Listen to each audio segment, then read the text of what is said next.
আসসালামু আলাইকুম বন্ধুরা। আজকে আমাদের আলোচনার বিষয় ক্ষমা। বন্ধুরা, এই পৃথিবীতে এমন কোনো মানুষ নেই যে ভুল করে না। ভুল করা মানুষের স্বভাব, আর ক্ষমা করা মহান মানুষের গুণ। আমরা অনেক সময় অন্যের ভুল মনে রেখে দুঃখে জ্বলতে থাকি। রাগ, ঘৃণা, কষ্ট এগুলো আমাদের ভিতরকে পোড়াতে থাকে। কিন্তু বলো তো, এতে লাভ কি? যে মানুষ তোমাকে কষ্ট দিয়েছে, তুমি কি তাকে কষ্ট দিচ্ছ, নাকি নিজেকেই পুড়িয়ে ফেলছ? ক্ষমা হলো এমন একটা আলো যা হৃদয়ের অন্ধকার দূর করে দেয়। ক্ষমা করলে কোনো মানুষ ছোট হয় না, বরং সে আরও বড় হয়।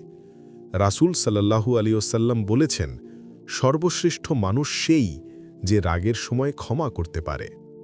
ভেবে দেখো, যে ক্ষমা করতে পারে আসলে সেই সবচেয়ে শক্তিশালী।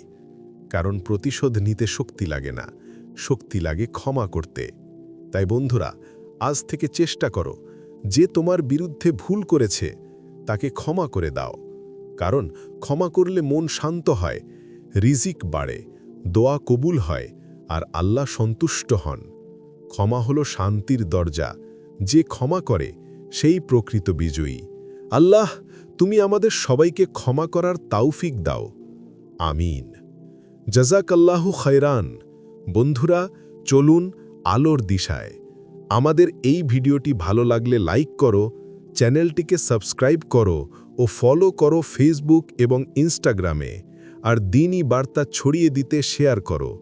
আবার দেখা হবে নতুন ভিডিওতে ইনশাআল্লাহ। আসসালামু আলাইকুম ওয়া রাহমাতুল্লাহ।